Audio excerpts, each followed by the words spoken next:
Hello and welcome to Who's the Bossk? It's a Star Wars podcast from laughingplace.com. My name is Mike Celestino. I am your host.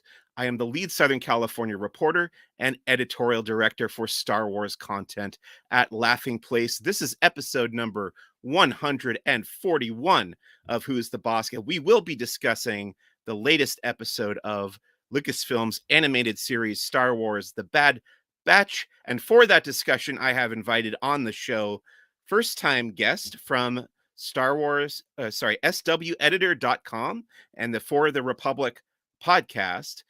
His name is Donovan McComish. Donovan, am I saying your name correctly?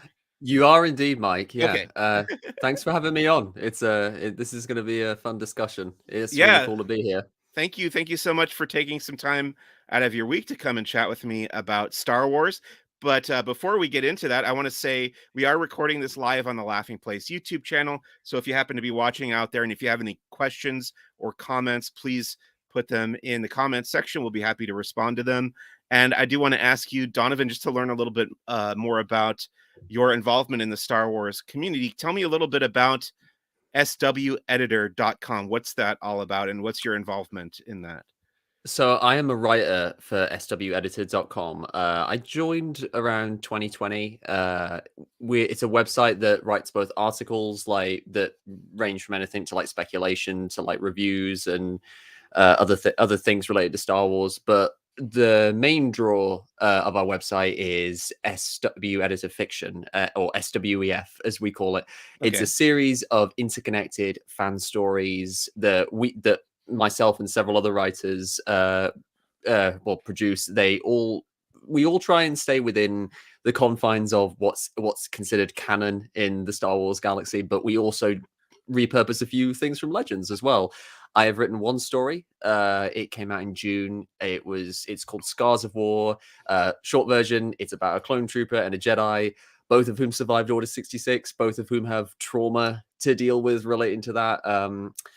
If you like Star Wars and pain, that's a story for you. I love that idea. I love this. First of all, I'm in love with the interconnected nature of Star Wars in general. So the fact that you guys are putting together an interconnected series of fan fiction, that's just a really clever idea. I really want to go and check this out. So Thanks, man. Yeah, looking forward to looking at that stuff. And then tell me about the podcast as well, For the Republic. For anybody out there who might not be familiar with it, what's an average episode of that podcast like? Right. So I co-host For the Republic, or Love Letter to Star Wars Animation with Andrew, Jake, and Connor. And we've had some guests on as well. But our main draw is that we conceived it. Andrew came to me with the podcast, conceiving it as we're going to go through all the animated series, starting with Clone Wars, because we're all such huge fans of that show. We are almost done recapping season 1. We just have the Ryloth story to go. We had a particularly, at least from my end, fun time recapping the Blue Shadow virus recently. That was a laugh riot. But we also despite the animation headline, we also cover a lot of other stuff to do with Star Wars. We did recaps on ObiWan Kenobi and Andor. We're going to do recaps on the Mandalorian starting in March, which is going to be very exciting. And we also did a massive recap of Celebration last year. And I also have to mention, Andrew also does one-on-one interviews, Galactic Senate sit-downs. He's had a bunch of guests on. He talks with them about their relationship with Star Wars, and we've got a bunch of other ideas in the works as well. But yeah, it's just a really cool thing. If you like start people talking about in way too much detail about Clone Wars, then yeah, come check us out. We'd love to have you to talk. Fantastic. Sounds like a lot of fun. It's called For the Republic, and I'm sure that's available wherever you can find podcasts. I do want to say hi to Robert Thompson in the comments. Originally from Los Angeles. That's where I am right now in Burbank, actually. And it's been very chilly and rainy here today. So glad to be inside thinking and talking about Star Wars with you, Donovan. So let's do something called the 5 Star Wars questions. And this is where I learn a little bit more about my guest's Star Wars fandom. We get kind of a baseline for your relationship with Star Wars before we go into the deeper discussion. So, number one of the 5 Star Wars questions. You ready for this, Donovan? Indeed. Okay. Number one, what is your earliest Star Wars memory? See, that's actually kind of easy.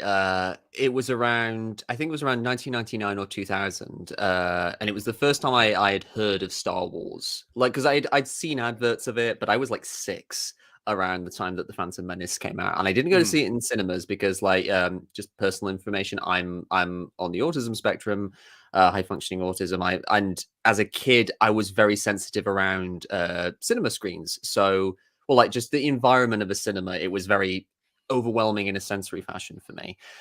So my mum and dad waited until the movie had come out on VHS. They rented it from a Blockbuster and they watched it. They were like they test watched it like the night before, but I couldn't sleep. And I just snuck down and I watched like half the film with them, and I was just enraptured with this world, with everything. And then the moment lightsabers came out, I was like, this is so cool. I love everything about this. And then I watched the whole film all the way through the next morning. And then from that point onwards, I've been hooked. Star Wars is like a drug. So, a I can't get it. lifelong fan since then. Yeah, it's absolutely, yeah. Yeah. That's been me. That's a great first memory. I love it. So, number two of the 5 Star Wars questions, which is your current favorite as an adult? Which is your current favorite Star Wars movie or television show, and why? Right. Okay. So the movies shift a bunch of times, but I think it's a toss up between Empire, Revenge of the Sith, and the Phantom Menace. And Okay. because I have such a personal attachment to the Phantom Menace. And if I'm being honest, I would probably, if you put a gun to my head, I would probably say the Phantom Menace, because as much as I love Empire and all the thematic and iconic stuff, I'm the Phantom Menace is just like my thing. I love Mhm. everything about it. There's so much cool stuff. The pod racing, the environments, the set design, the costumes. You've got just such a wealth of like incredible visual information that's just unique to just that one film in Star Wars. I love it. And for TV shows, I would have to go Obi-Wan Kenobi, which Okay. I think will segue nicely into the next question. Okay. So, number 3, since you mentioned it, who is your favorite Star Wars character and why? Now I'm guessing I know Obi-Wan what Ken- the answer is. Yes. Yeah. Obi-Wan Kenobi. Yeah, Very I good. have. Yeah, so like as a kid, I actually my favorite character as a kid was Jar Jar, but as I got older, I shifted to Obi-Wan because he's just so cool. He's the Zen master, as Milia Jovovich once said about him. He's just such a cool dude. And he's a character who's had the privilege to be played by 2 incredible actors, the Alec Guinness and Mhm. the Ewan McGregor, like both of whom have just invested him with such amazing personality. And it was an absolute joy watching the Obi-Wan Kenobi show and getting to see him come back and have this wealth of love from just like Star Wars fans, just embracing the character again. And just the thing about Obi-Wan Kenobi is he's a deceptively complicated character because he seems so straight on the surface, like he's just a by the book Jedi, but there is so much complexity beneath his character and the way that the actors have invested him. I also should mention James Arnold Taylor's fantastic vocal performance across the Clone Wars and video games.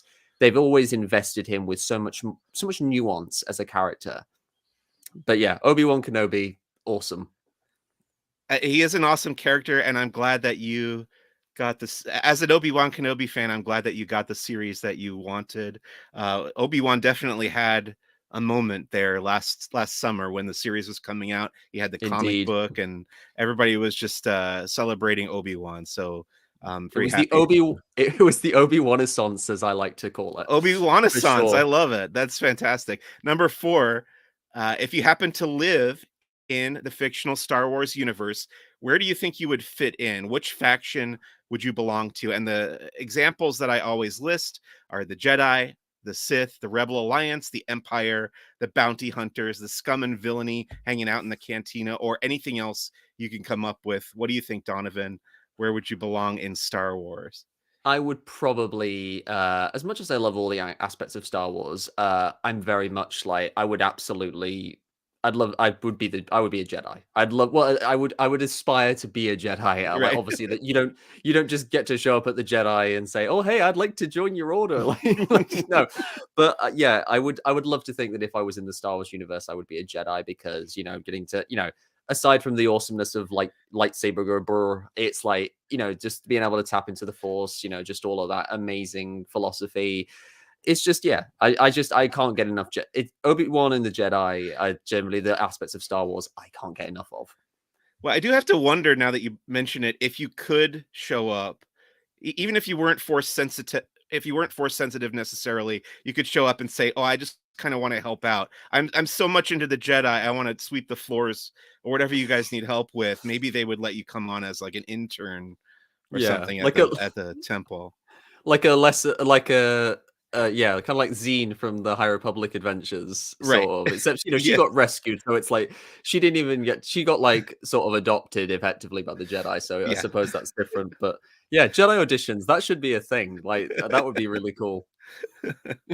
Okay, number 5, the 5th and final of the 5 Star Wars questions is called impression or possession. This is where I ask my guests to either do a Star Wars impression, which you've already kind of done. You gave us a little bit of Obi-Wan there earlier, or you can opt out and tell me about a favorite Star Wars possession you may own. What do you think, Donovan? Which do you want to select? I'm gonna go for impression. Okay. So I did do a bit of Obi-Wan, but like I also do a bit of Thrawn as well. Okay.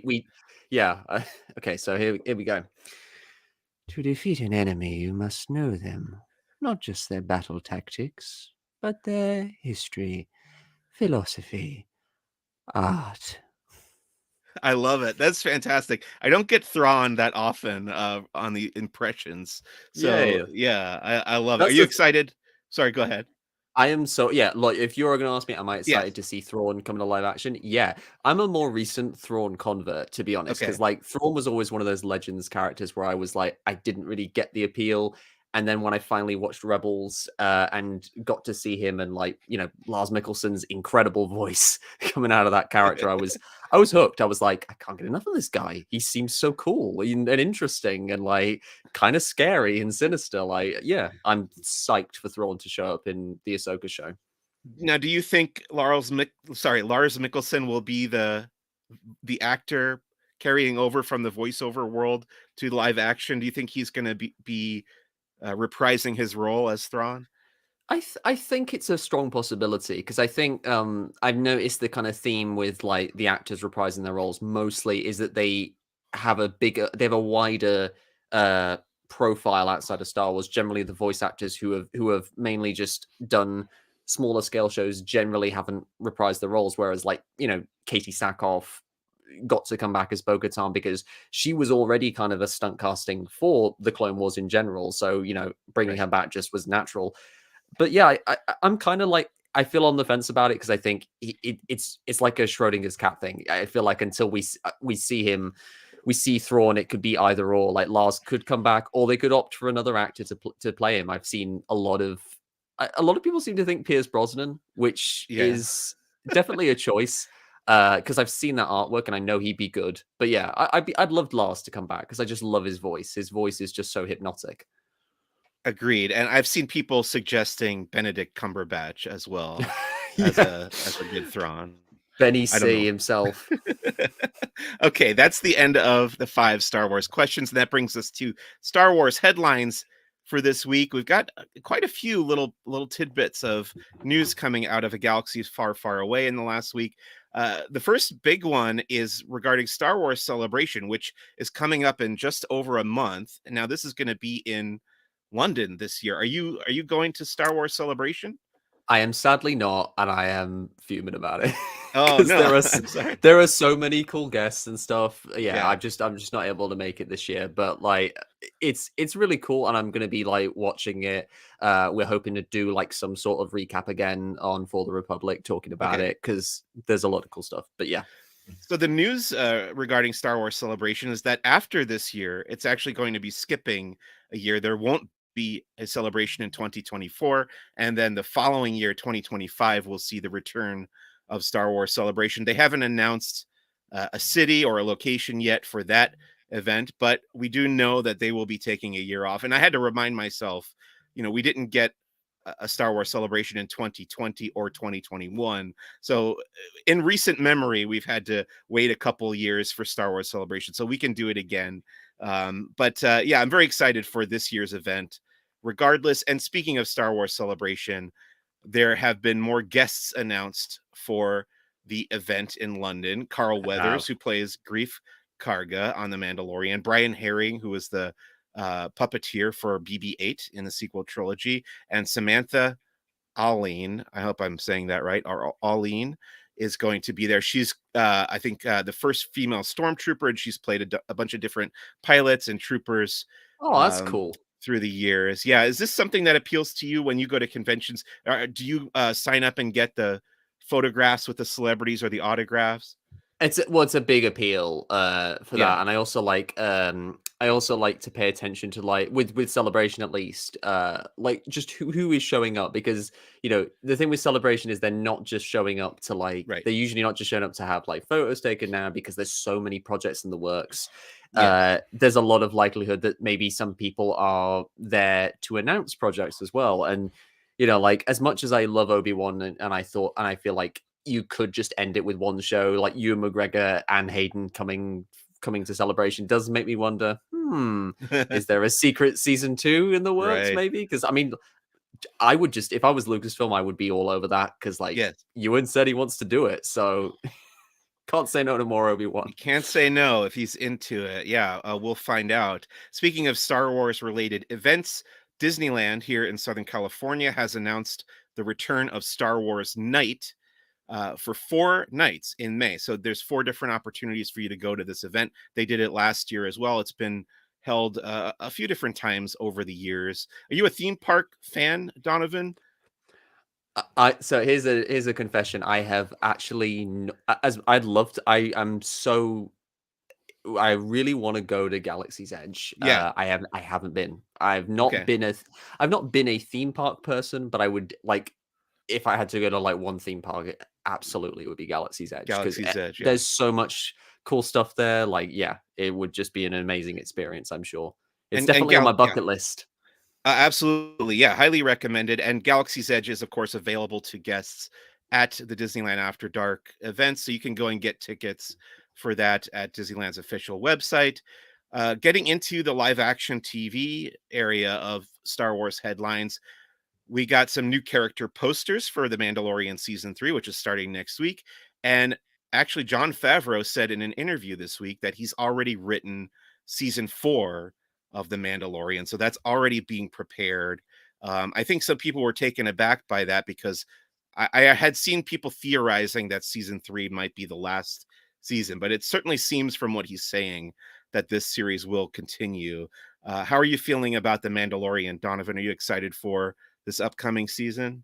I am so excited for the upcoming season of The Mandalorian. I loved season 2, and like, for me, The Mandalorian has just gotten better and better each season. Like, Yes. I know some people were a bit mixed on season 2 because of the focus on guest characters. I feel like with the wealth of shows that are coming now, with The Mandalorian will start moving away from that a bit more. But there is a lot of stuff you got to set up, and I feel like they've done it really well.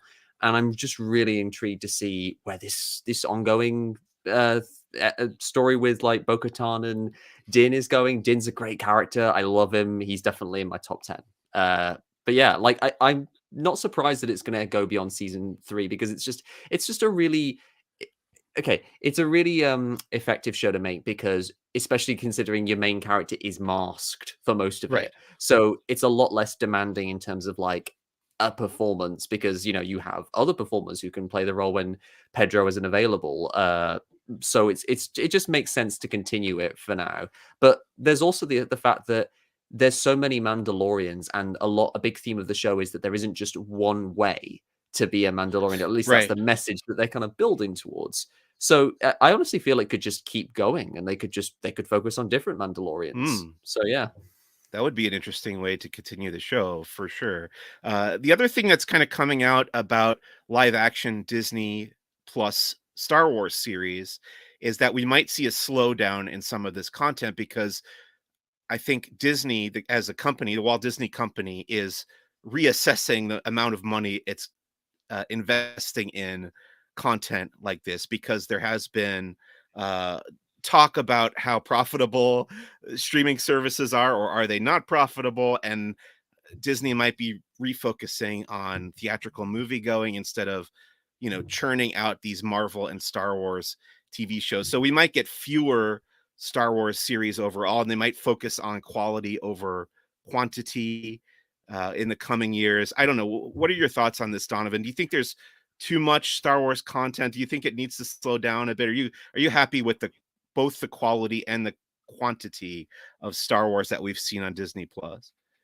Yeah, I see. I am happy personally with like just with both the amount of stuff that's coming out and also the quality overall of the shows. Because I feel like they've all just been very strong. I mean, Book of Boba Fett was a little awkward in its structure, but other than Yeah. that, it was like incredibly entertaining in spots. Like when it worked, it really Yes. worked. I feel I'd like agree with a that. lot of I feel like that kind of thing of like, oh, there's maybe too much is perhaps a little true with the MCU, for example. There have been a lot of shows there, and there is the whole thing about the VFX teams being stretched to the limit with a lot of the work they're having to do on the shows. And I kind of feel like that's part of the reason that maybe Disney are like kind of pulling back a bit on how many shows and films they're kind of putting out, because it's definitely a thing that's mounting. I feel with the VFX thing, and I hope it is in part because of that, because it's a grueling thing, and I don't feel like VFX artists get nearly enough credit in the industry that they deserve, for sure. But That's on the Star Wars front, I'm okay with like the quality of shows, because overall, Star Wars I think has been a little less demanding because there's the emphasis on practical effects as well, and there's the mhm. whole volume technology too. So yeah, that's just my opinion. Yeah, I'm also okay with the amount of things that we've been getting, and the quality overall to me has been pretty consistent. I've been pretty happy with most of this content coming out. So, in my opinion, I am always happy with more Star Wars. I understand the financial situation may not work out in Disney's favor, so they're probably going to need to adjust in some way for that. But pretty much, as long as the people making this content are enthusiastic and talented, I think I'm always going to be looking forward to more.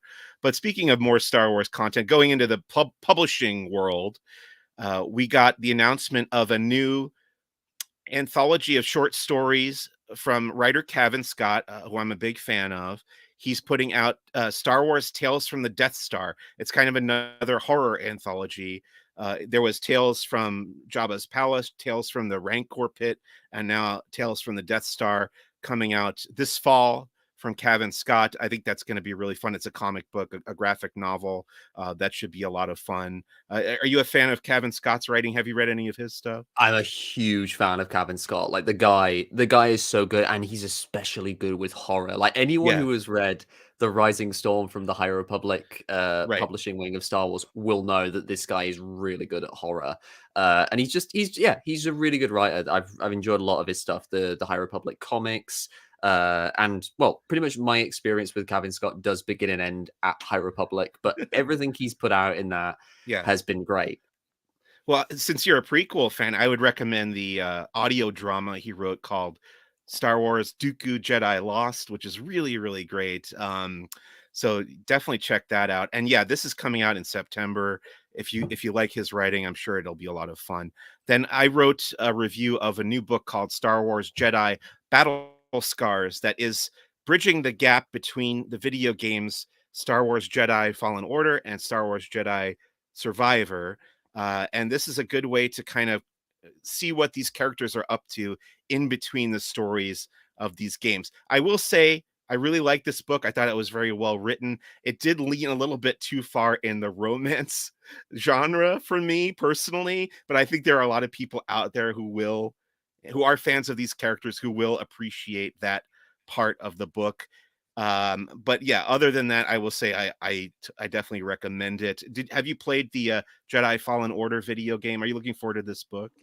Definitely. I think I've beaten Jedi Fallen Order at least 3 times, which is Okay. like nowhere near as many times as Connor, who has beaten it at least he's played it at least 50 times, like it for sure.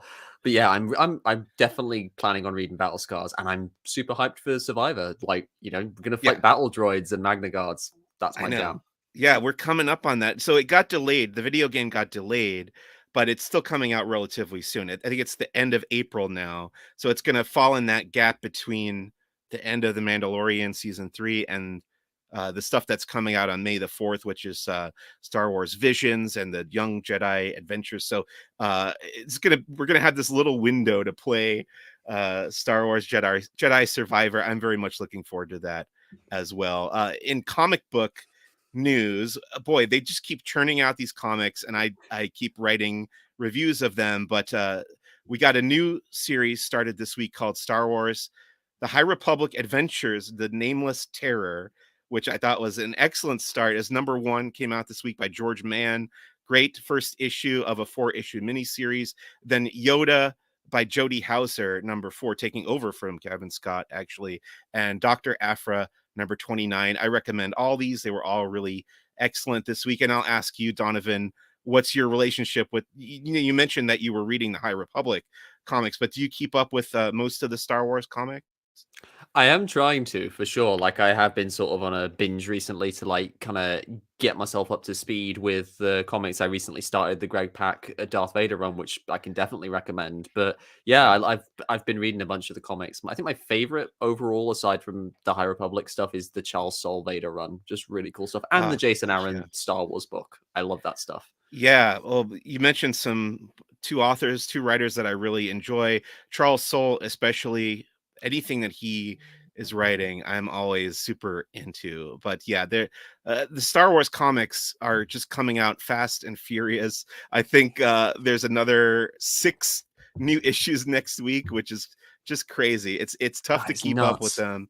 But yeah, I always enjoy those. I'm gonna do a quick merchandise roundup. You can read more about these pieces of Star Wars merchandise coming out on laughingplace.com. We've got articles about all these things. The Micro Galaxy Squadron Wave 3 vehicles launching in May from Jazzwares. There's a Rogue One Death Trooper helmet coming from Denuo Novo, and that's available for pre-order right now. And then Rock Love is putting out a Tatooine collection of Star Wars jewelry. All these things are available to look at, to check out, and pre-order, I believe, on laughingplace.com. If you click through on our website, we get a little percentage of whatever money you spend on buying these merchandise. So that's always helpful. Are you a collector of Star Wars stuff? Now you said that you admired my background here, all the junk that I've accumulated through the years, and you have a very, I guess I would call it not simplistic, but minimalistic background. I think is a good way to Yeah. describe it. Are you Yeah, a? I have a You go ahead. Oh no, yeah, no. I was gonna say like, yeah, no. I'm a very minimalist at the moment, very Jedi, but I'm definitely a collector of Star Wars paraphernalia, especially Lego stuff, and a lot of Black Series as well. I Okay. have like the Black Series stuff has been really cool. I have a bunch of ObiWan stuff, of course. Okay. Yeah, I love Black Series, love Lego. Definitely agreed with you there. So lastly, in Star Wars headlines for this week, this is a good segue to get us into the Bad Batch, because volume 1 of the Bad Batch season 2 soundtrack is now available to stream wherever you stream music. And this is of course written by Kevin Kiner, who has been on this podcast.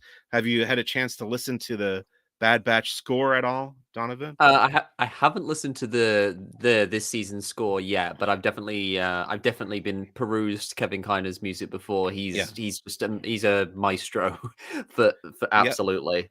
Like when Very like talented. Burying the Dead is just next level. It's one of the best tracks in all of Star Wars. Yeah. Like, it's just so moving and tragic. I love it. Yeah, very, very talented composer, and glad to see that he's still contributing to Star Wars animation. Okay, that's the end of Star Wars headlines for the week, and it brings us to our main topic for this episode of Who's the Bossk, and that is Star Wars: The Bad Batch on Disney Plus. Season 2, Episode 10 is called Retrieval.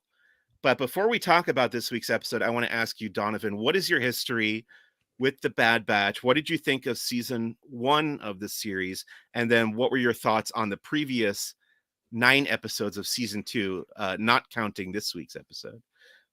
Okay, so I really enjoyed season 1. I kind of feel I feel the status quo has been a little frustrating in spots, like the whole thing with Sid. But other than that, there was some really good. There was a lot of really strong stuff. I was really impressed with how dark this show went at times, like including the stuff with Crosshair. My Mm, favorite of season 1 was probably the Ryloth two-parter with Hera, because I just love Hera's Syndulla. She's the best. And as for season 2, I've been enjoying it so far. I think the mid-season two-parter was incredible. I also really liked last week's episode because it kind of finally gave some much needed fuel to a lot of us who've been coding, a lot of us fans who've been coding tech as neurodivergent. That was a really cathartic moment for both myself and Andrew. We felt very seen for that. But great. overall, it's been pretty good. Yeah. Excellent. So let's get into this week's episode, Retrieval. It is, I compared it to Oliver Twist, the Charles Dickens novel. I think it does have a lot of Yes. influence from that story on this episode. But what were your overall thoughts on Retrieval? Yeah, I was kind of mixed on it at first. I didn't hate it, but I also wasn't like over the moon about it. But I will say that the more I started thinking about the episode after I'd watched it, the more I have come around to it and the more I like it as an episode. Mm, I actually feel like I think I was mostly a little like there was a little bit of whiplash on my part because the previous episode is very intimate, very focused on the Bad Batch, and then yes, here, aside from Omega, they mostly sort of have a passive seat in the character department, and it's mainly a forward momentum story of them getting their shit back, which is fine. It just took right. some getting used to for me. Yeah, I've stopped using the word filler. This word filler keeps going around, and I think it has become kind of this buzzword. So I personally stopped using it. To me, some of these episodes feel what I would call less consequential than the other episodes. I don't think that's necessarily a negative. I think that there are episodes that will advance the larger plot line of the Bad Batch. Then you have episodes that are these little standalone adventures. I don't think that's a bad thing. But I do think it feels a little more self-contained. And I don't know that it's tough to describe it without feeling like I'm disparaging it. But I think this definitely feels like one of those episodes that you don't necessarily need to consume to Hmm. understand the overall themes or ongoing plot of the Bad Batch, unless I'm wrong and this pays off later on down the line. It could very well, and I'll be It proven wrong. might. But yeah, I do have my ideas about how that could pay off, but I do agree with what you're saying about like how it is somewhat insubstantial in terms of the main yeah, plot, aside from the batch. This is how the batch got their shit back after it was right. stolen from the last week. But there's definitely ways in which this could maybe resonate further in the story, at least thematically, for Omega.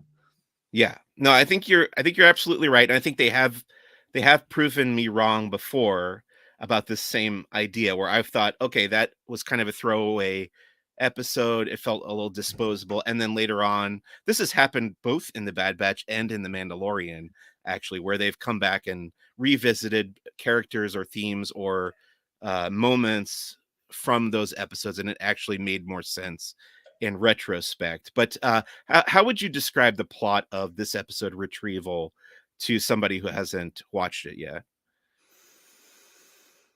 That's a good question. I would probably describe it as the Wild West meets Oliver Twist. To Yeah. steal a thing that you used there, because Right. there's a lot of Dickensian stuff in here, but just with Yes. like a nice kind of Western mining flavor thrown in, and the whole aesthetic of that planet, I really liked. Yeah. So did you have any favorite moments that stuck out to you from this episode? Definitely. Yeah, like my favorite recurring gag in the episode was like cuz I'll just briefly mention Benny. Great, like he's a character who I really like because he's a great balance between being irritating but also sympathetic, and they managed the whole thing of him being irritating because whenever he got a little like snippy with the batch, Rekka would instantly growl at him like an angry dog, and he would shut up. And that I love that they kept doing it. Like it was 3 times at least, and I was like, he's just gonna keep growling at this kid every time he gets a little, he starts getting a little snarky with them. I loved that. That was hilarious.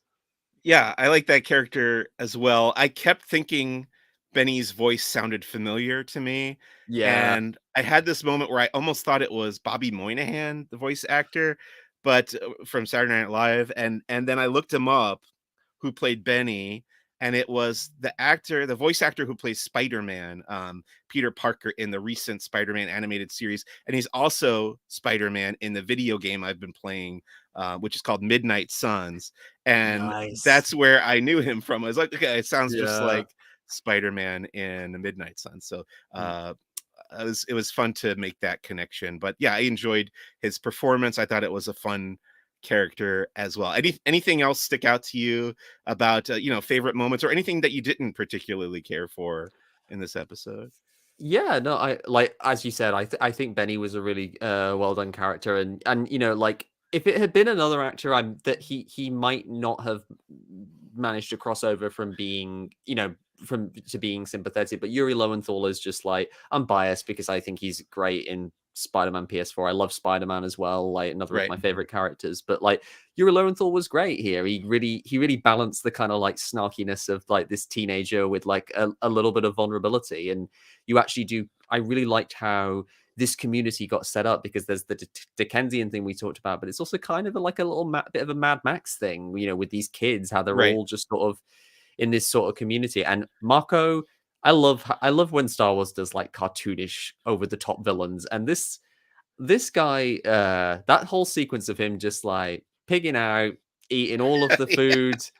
I was just like, man, this guy is gross. He's like, I can't remember who tweeted it, but someone basically tweeted he was like that one really ugly looking orc from Return of the King, and I said it's like if that guy had a baby with the steward of Gondor, because like that whole scene of Mako just eating all the food just was like, yeah, this reminds me of the steward of Gondor when like all of his men are going Right. off to like fight for him, and he's just eating grossly, yeah. But Yeah, when he Mako, bites into that yeah. vegetable and the juice is just dripping down his chin. Ugh. Yeah, they Ugh. really in this episode they were really driving the point home that Mako was having his own little private feast to all the children that were working underneath him. They had to fight over a bowl of soup. But yeah, let's get into the Oliver Twist thing a little bit more because I read this story when I was in junior high school, so it's been probably I guess what 25 years since I read Oliver Twist. But I immediately was thinking of Fagin is the character in Oliver Twist who's running this den of thieves of all these little kids going around picking people's pockets, and that's what this reminded me of. But was there anything else? Did you make that connection, or was there anything else that you noticed? You mentioned the word Dickensian, and I'm a fan of like A Christmas Carol and some other of Charles Dickens' works that I've read over the years. But was there anything else that jumped out to you about this episode that felt particularly Dickensian that we haven't mentioned already? Well, yeah, I mean, I think you pretty much covered it, to be honest, Mike, because like there is like the whole aspect of the kids like just like getting like no food, Right, just having a fight over soup, and then you've got Marco hoarding all of this food for himself and lying to them and making them think that they're actually their business is failing, their way of life isn't working. That was a good moment. I right, also like that there's a moment at the start as well where Benny finds a ration pack in mhm, the Marauder, and just devours it. And that was the moment where I was like, wow, this kid is starving. And there's that whole bit as well where he asks for water and Marco just takes the flask out and drinks like half of it before giving it to him. It's just so unnecessarily cruel. It's like I both like, love, and hate this character because he's so over the top evil. right. I bet he's a Zygerian. I wasn't sure about his species, but I think he's a Zygerian because like all of those guys, they just suck. Right. Zygerians are always slavers, right? That's what that was. Exactly. Yeah, and Um, he's literally these kids are like he's basically having these kids run on slave labor. yeah. He's definitely a Nigerian. Speaking of slave labor, the other little homage or reference that I picked up on, and I feel like they keep going back to this well on the Bad Batch, is Indiana Jones and the Temple of Doom. And this has actually come up before in the Bad Batch, but there's that whole sequence on the bridge near the climax of this episode, the kind of Yeah. suspension bridge, and then the whole uprising of slave children reminded me of Temple of Doom. Are you an Indiana Jones fan as well, in addition to I'm Star Wars? Yeah, no, I like me some Indiana Jones. Yeah. I'm hyped for the next film, but like I see Temple of Doom I have never seen. Okay. That's the one blind spot. I've seen the other three, haven't seen Temple of Doom yet, but I didn't actually know I didn't actually pick up on that probably the bridge thing. That's a cool reference. I feel like that was very intentional because there Oh like you yeah. said there has been a lot of Indiana Jones Yes. in this series. That one where they with the giant mech that like literally they did that moment exactly like at the start of Raiders of the Lost Ark. All Omega had to do to just make it more obvious that they were doing that was just sort of do that little thing Alfred Molina does with his hands, you know, like where he just like rubs his Yes. fingers together. That was it's been cool. I like some Indiana Jones references in Star Wars always for I think sure. there's got to be somebody on the writing staff or one of the producers of the Bad Batch must be a big Indiana Jones fan, I think. But let's talk a little bit about Omega's experience in this episode, because I feel like you can kind of see the gears working in her head when she kind of gets an idea of what these kids are going through. There's even a moment where she says to Benny, she says, "Well, if he's not treating you well, why don't you just leave?" So she's kind of getting an idea of how other people's experiences might be different from her own as she travels around the galaxy. But what do you think the lessons or the message that Omega is drawing from this experience are that might carry through the rest of the series? I feel like, well, I mean, they kind of go there at the end with that Yeah. conversation she has with Tech, but yeah, she's very much kind of like starting to see that it's not just the Empire that oppress people. She is seeing people like like just these people who have a little bit of power and just like abuse it instantly. Like there's a very clever line at the start where Benny notes that the Techno Union, the banking, yeah, no, it was the banking clan. They Mhm. ran. It was either the banking clan or the Techno Union. One of them ran this place, and that tells you everything you need to know because those guys were like the worst part of the separatists, who were just concerned with profit and didn't care about the individuals. And it's very much you can get the sense that Marco has very much taken advantage of that. Like, oh, I may not be great, but at least I'm not a separatist. At least I'm not one of those guys. But it's an ongoing thing where Omega is sort of she's very much growing up now. She's gone through this she's going through this arc of maturation where she's learning about the injustice of the galaxy and how it doesn't just affect her and her brothers, it affects everyone, and it's galvanizing. I feel like it's going to result in galvanizing her to fight against the Empire, which is definitely going to cause some conflict with her and Hunter, because Hunter very much is like motivated by just wanting to keep her safe and wanting to keep her away from that because she's just a kid. He just wants her to be able to be a kid because she's not been able to do that on Camino. So that's going to be some interesting tension, I think. Yeah, now that you mentioned that, a couple weeks ago we saw Echo leave the team to join Captain Rex's, you know, uh, campaign against the Empire.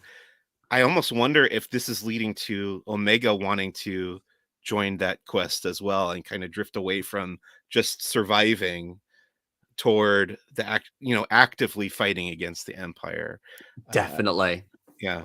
I think that's definitely where it's going. Like I mentioned it like on uh my podcast like a couple weeks ago. I feel like there's a sense that the batch are gradually getting pulled apart because Yes. they're each discovering a purpose beyond just simply fighting and being soldiers. For Crosshair it was serving the Empire, and for Echo it was fighting the Empire. But I almost wonder if the others are maybe going to discover something beyond fighting. I kind of get the sense that if Hunter is very close to kind of realizing he just wants a quiet life, he just loved to retire. Really, I get the sense that that's maybe something he secretly wants, but he hasn't kind of confronted that yet. Hmm. Well, I'm sure we'll find out very soon. The other thing that I wanted to ask you, we kind of touched on this a little bit earlier, but there's a line near the end where Benny actually says to the Bad Batch, you have a friend now uh, who has got access to this mine. Do you think that we'll see more of Benny in future episodes? Are they setting up for a return of this character? I think they might be. I think because they did kind of establish last episode that Sid kind of hung them out to dry when they contacted her. She just kind of like said, "Oh, I'll come get you when I get Yeah. you," and then she cut the holo off when like they like tried to call her out on it.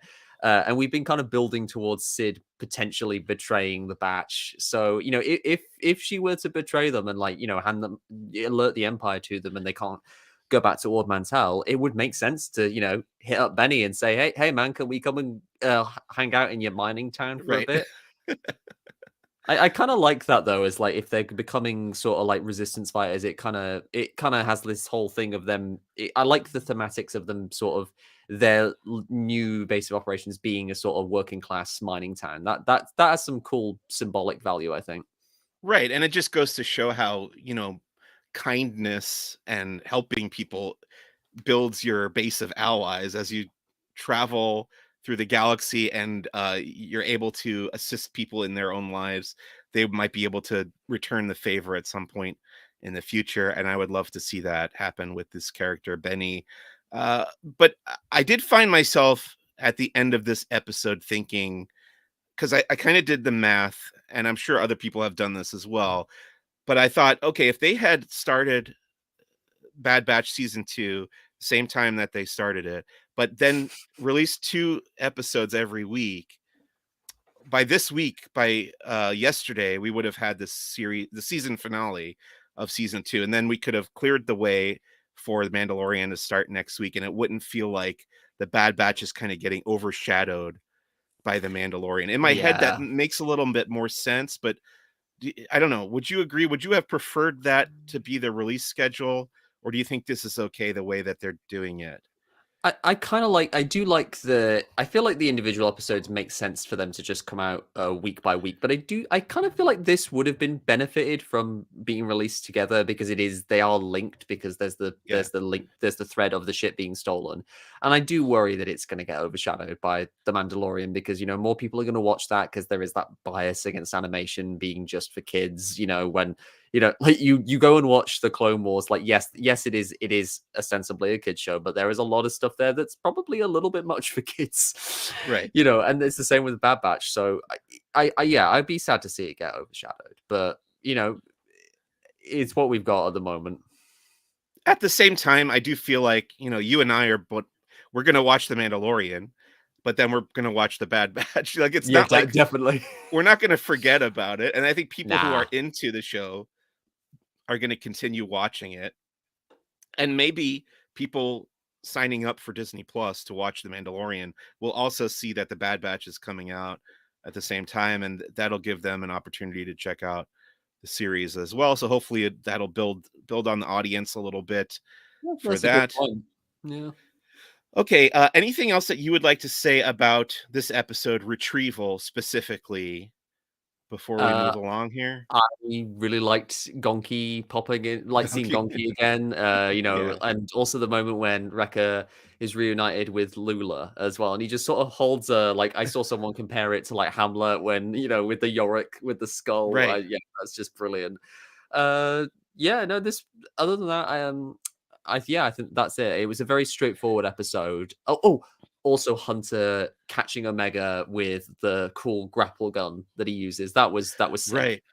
That was pretty cool. And yeah, speaking of Gonki, since you mentioned it, I love that little back and forth conversation between, I think it was between Benny and Omega, about why anyone would care about this little walking battery pack that doesn't even work anymore. And it just, again, it kind of goes to show you a different outlook that certain characters have on the galaxy, and droids, which are non-sentient beings, I guess, theoretically, but they still have emotions, and you can still treat them with kindness, and um, I believe they will act in return, kind of a golden rule type thing: do unto others as you hope they would do unto you. But Yeah. let's talk about the remainder of the Bad Batch season 2. What are you, Donovan? What are you expecting to happen in these final? Let's see, there's 6 episodes remaining. What are you hoping for? What are you expecting that we'll see in the rest of season 2 of the Bad Batch? I kind of hope we see a little more development on what's going on with that secret clone project, like the clone assassins, because that one clone assassin who was set up, I'd love them to dig more into that because there's some interesting theories out there about them potentially being phase one dark troopers, which makes a lot of sense because Oh, they have linked it to the Mandalorian. I'd also like them to bring Crosshair back, which I feel is inevitable. He's only been in one episode. He's probably gonna show up again. And I think the other main thing is I'd like to find out if Cody is going to appear again. hmm, The only other character I would probably, I mean, because I love it when they've brought other characters in, but I think other than Cody returning and maybe getting an episode from Echo and Rex's perspective, I think the only other thing I'd be interested is maybe if they found a way to bring Boba Fett into the yeah, mix because it'd be cool to see him meet Omega, Alpha and Omega um, clones interacting. But I'd also be interested to see further explore Boba's relationship with the clones because we've not really been able to explore that how he views himself next to his so-called brothers and now sister. It will be a very interesting route to explore. absolutely. And then they could bring in, was it Daniel Logan to voice the character again? Yeah, So that would be very cool to see. Yeah, I think I'm with you on that and all your other hopes for the remainder of season 2. And like I said, these will be overlapping with the Mandalorian from now until the end of March. So uh, be prepared to consume even more Star Wars than usual in the coming weeks. So that's going to wrap up our discussion of the Bad Batch for this week, and it brings us to our final segment here on Who's the Boss. It's called First Steps into a Larger World. This is where we discuss the media that we've been consuming and or enjoying outside of Star Wars. My example this week, I'm getting a little bit back into Star Trek, which is nice. unusual for me. I have drifted away. I didn't watch any of the new Star Trek that was coming out on Paramount Plus, but I watched all of Strange New Worlds, which was recommended to me as one of the better new series for Star Trek. So I like that. And then now I have started season 3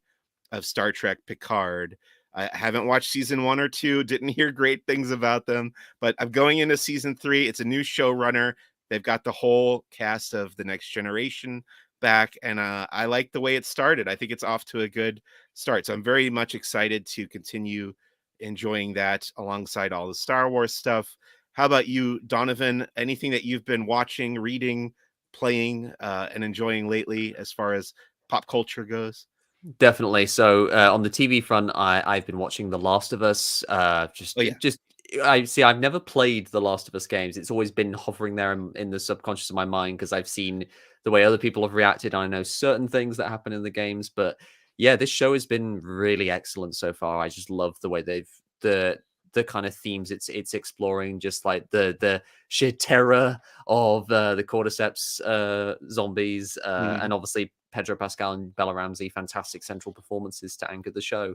On the book front, I'm currently reading a lot of Star Wars stuff, but I'm also finding time to finally start Neil Gaiman's The Graveyard Book because I love that man. He's a genius, a narrative Okay. genius. And as for video games, I've been on kind of a NES binge on my Nintendo Switch. I recently completed the first 3 Super Mario Bros. Games for the Nice. first time, and I am currently playing the Metro Prime Remastered, which is it's one of the best games. It's just incredible, and I almost can't put the Switch down. It's so much fun. I have also purchased and downloaded Metroid Prime Remastered. I've played through probably the first like 45 minutes of the game. Yeah, I just love that game. I bought it when it first came out, adored it, and I'm happy to play it again with the new enhanced graphics. Just can't recommend that enough. And I was going to ask you about Neil Gaiman because we are also kind of very slowly going through the Sandman series on Netflix. Have you checked that out? Yeah, no, I really liked season one. I've read the Yeah, comics and I was really impressed at how they found a way to translate that kind of like dreamlike, well, the literally dreamlike quality yeah. of the comic. And they even managed to improve a few things, which is incredible, really. But I just really love what Neil Gaiman and Alan Heinberg have done with that show. And they've got a great central performance. I mean, the cast as a whole in that show is absolutely incredible. There are so many good performers. I mean, it's the kind of show where Mark Hamill can just turn up as a talking pumpkin head, and it just you just accept it, and you're like, yeah, that makes sense. They're in dreams, so like whatever. Absolutely. Yeah, it's one of those shows that my wife and I are watching together like whenever we find time. So we've done like one episode a month basically since it started, but I am quite enjoying it. So that's The Sandman on Netflix. But thank you for your other recommendations as well. I am also enjoying The Last of Us every week. We've been really impressed with that series also. So that's going to bring us to the end of this week's episode of Who's the Boss. I want to thank my guest, Donovan McComish. Donovan, thank you so much for taking an hour out of your week to chat with me about Star Wars and the Bad Batch. Really appreciate you coming on the show. Thanks, man. Thank you so much for inviting me. It's been a pleasure to come on and to talk Star Wars with you. I've had a blast. Absolutely. Thank you. And where can people go to find you? Now, I mentioned the podcast earlier is called For the Republic, and then you're at sweditor.com. But where else SW can. Yeah, it's sweditor.ig.com. Oh, I'm sorry. That's your no, that's fine. Okay. That's fine, dude. Yeah. And where else can people find you on social media or elsewhere? You can find me on Twitter at Donovan Mead for Twitter, where I tweet a lot of Star Wars and also like Marvel and DC stuff. You can also find me on Instagram at Donovan_McComish, and you can find me on TikTok and Hive under the same handle at Donovan McComish. I've been doing a few like TikToks, gonna try and do a few more. And as I mentioned before, you can find me on sweditor.ig.com, writing articles and doing some short stories. We've got a lot of cool stuff lined up. I'm really excited to kind of get into. And obviously, you can also check me out on For the Republic at For the Repub Pod on Twitter. You can find us on Spotify, Apple Podcasts. I believe Andrew has a link tree attached on Twitter where you can find where you can listen to it on whatever platform. Terrific. I will add it to my playlist, and I will definitely check out the fan fiction stuff because I am always interested when people are being creative in that way. Thank you so much out there for listening to Who's the Boss. Next week on the show, we've got the big season premiere of The Mandalorian season 3, and we will also be talking about The Bad Batch season 2, episode 11. As always, please visit laughingplace.com for all your Disney news and opinions, and I'm on Twitter as well at Who's the Bossk Pod. My name is Mike Celestino. Thank you again for listening. See you next time. Bye. Bye.